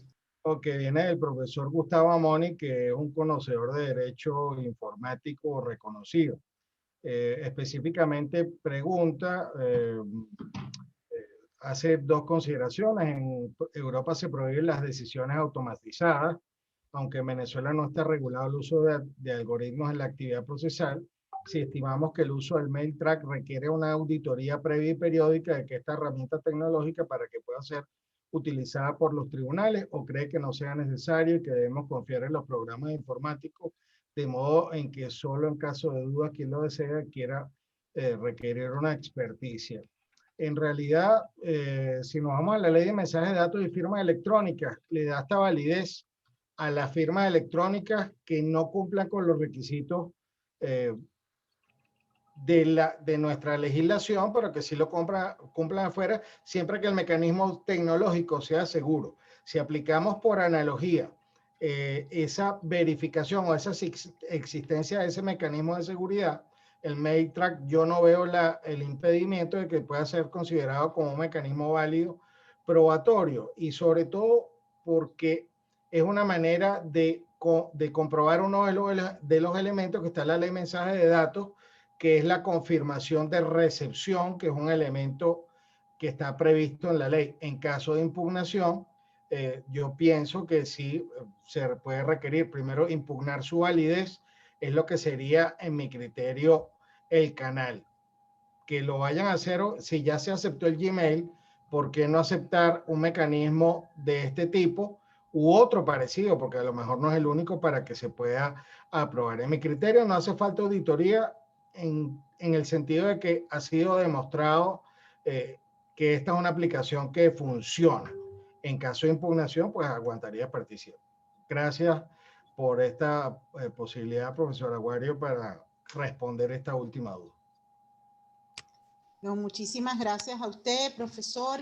Pido excusas a aquellos a quienes posiblemente se les quedaron algunas preguntas sin responder, pero el tiempo apremia y ya seguramente están por cerrar la sala. Reitero el agradecimiento en nombre de la Dirección de Posgrado de la Facultad de Derecho a los doctores Raymond Horta, al doctor Álvaro Badel. Reitero mi reconocimiento por tan excelentes disertaciones. Agradezco también a la doctora Ninosca Rodríguez, directora de posgrado de la Facultad de Derecho, al profesor Luis Pompilio Sánchez, a la profesora Andreina Ibarra y a la profesora Ana Fina Vargas, directora de la Oficina Técnica de Posgrado, por todo el apoyo que nos han brindado en este que podemos ahora sí denominar primer seminario, porque veo que el tema da para mucho más. Y espero que podamos seguir programando otras actividades como estas para seguir conversando sobre este tema. Muchísimas gracias a todos. La profesora Andreina Ibarra está levantando la mano. Le cedo la palabra y con ello concluimos. Buenas tardes.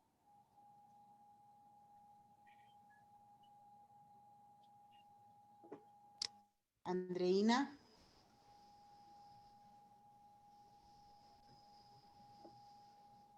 Parece que ya la profesora Andreina se retiró. Profesor Badel, ¿usted está levantando la mano? No, fue que le di al símbolo pensando que iba a ver a la profesora Andreina por ahí. Sigo siendo millennial de los malos.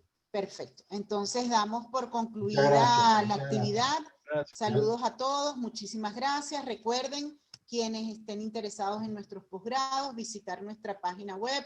Está abierta las preinscripciones de los posgrados trimestrales como el de Derecho Procesal hasta este viernes 15 de julio y a través de nuestros correos electrónicos a orden para atenderles por cualquier requerimiento. Feliz tarde para todos. Hasta luego. Hasta luego.